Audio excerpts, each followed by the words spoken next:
আমার মায়ের ভর্তার রেসিপি দেখলেও নাকি অনেকের মুখে রুচি ফিরে আসে। আবার কেউ কেউ তো এমন প্রশ্নও করেন, আপনাদের বাড়িতে কি রোজই ভর্তা হয়? না ভাই, এই ভর্তাগুলোতেই মিশে থাকে মায়ের ভালোবাসা আর সকালের শান্তি। এমন স্বাদ পৃথিবীর কোনো রেসিপির সাথে তুলনা হয় না। আসসালামু আলাইকুম সবাইকে। গাছের ঝরে যাওয়া পাতায় যখন উঠোন ভরে যায়, সকালে বাড়ির আঙিনা ঝাড়ু দিয়ে শুকনো পাতায় চুলায় আগুন জ্বালিয়ে মা দিনের রান্না শুরু করেন। শুকনো পাতার মরমর শব্দ আর পাখির কিচিরমিচির শব্দে আমাদের ঘুম ভাঙে। গ্রামের সকালটা ঠিক এইভাবেই শুরু হয়। চুলায় পানি সহ ভাত রান্নার হাঁড়ি বসে, সদস্য হিসেবে মেপে চাল ভিজিয়ে রাখা হয়। পানি গরম হলে ধুয়ে রাখা চাল হাঁড়িতে যায়, ঢাকনা চাপা দিয়ে শুরু হয় তরকারির জোগাড় যন্ত্র। বাবা সব সময় ফজরের নামাজ পড়েই বাজারে চলে যান। গ্রামে প্রতিদিনই রান্না হয় তরতাজা বাজার দিয়ে। তবে সকালের রান্নায় আমার মা ভর্তাটাই একটু বেশি করেন। আজও আলু ধুয়ে পরিষ্কার করলেন, ততক্ষণে ভাত ফুটে উঠে হয়ে গেলে চুলা থেকে নামিয়ে ভাতের মাড় ছাড়াতে দেন। চুলায় কড়াই বসিয়ে দেন পানি, তারপর আলু দিয়ে ঢাকনা চাপা দিয়ে সেদ্ধ হতে দেন। ইতিমধ্যেই বাবা বাজার নিয়ে হাজির। ব্যাগ থেকে মজার প্যাকেটটা সবসময় আগে বের করেন। এটা যে কতটা আনন্দের! আজও এনেছেন চিনির মুরালি আর ছোট ছোট গজার।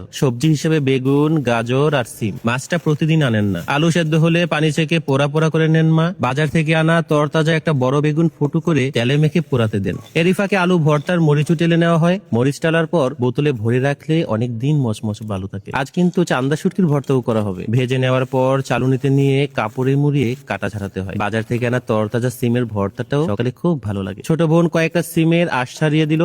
টুকরো টুকরো করার দরকার নেই। মা সিমগুলো পানিতে ধুয়ে কড়াইতে দেন সেদ্ধ হতে। একটুখানি পানি আর সামান্য লবণ দিলে তাড়াতাড়ি সেদ্ধ হয়। অন্যদিকে পেঁয়াজ কুচি করা হলো। সিম 50% সেদ্ধ হলে কয়েকটা কাঁচামরিচ যোগ করেন। এইভাবে করলে ভর্তাতে কাঁচামরিচের একটা খুব সুন্দর ঘ্রাণ আসে। পানি শুকিয়ে প্রায় পোড়া পোড়া করে নিতে হয়, এটা না হলে পানসে লাগে মায়ের কথা। তাছাড়া কোন ভর্তাটা আগে বাড়তে হয় সেটারও একটা টেকনিক আছে। প্রথমে বেগুনের খোসা ছাড়িয়ে পরিষ্কার পানিতে ধুয়ে নেন, এরপরই শুরু হয় মরিচ বাটা। এটা কিন্তু শুকনো মরিচ, ভাজা না। এরপর বেগুন দিয়ে বাটা শুরু করেন। শুকনো মরিচ না ভেজে ভর্তা করলেই সবচেয়ে বেশি টেস্ট হয়। আলতো আলতো চাপে বেগুন বাটার পর দেন পেঁয়াজ কুচি। পেঁয়াজটা মোটামুটি ফ্রেশ করে বাটা হয়। স্বাদ মতো লবণ দিলেই পোড়া বেগুনের ভর্তা রেডি।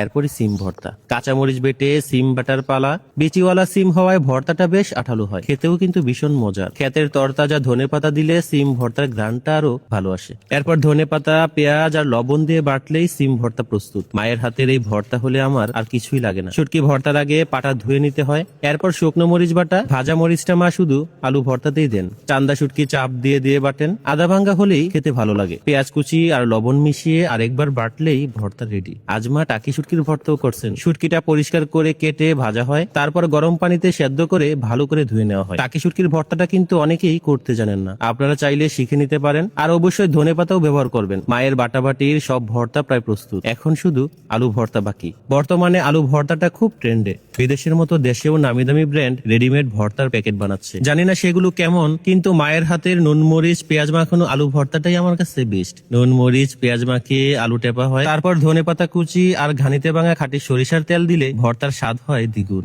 সকালে রোদে উঠোনে বসে মায়ের হাতের এত এত ভর্তা দিয়েই সবার সকালের খাবার হয়ে যায়, কারো কোনো অভিযোগ নেই। সবাই খুব তৃপ্তি করে খায়, এটাই তো গ্রামের শান্তি। আচ্ছা, আপনাদের বাড়িতেও কি এমনটা হয়? কমেন্টে জানাবেন। ভালো লাগলে শেয়ার করবেন। যারা এখনো আমার পেজটি ফলো করেননি, প্লিজ ফলো করে দিবেন কেপিস কুকিং ব্লগ। সবাই ভালো থাকবেন, সুস্থ থাকবেন। আল্লাহ হাফেজ।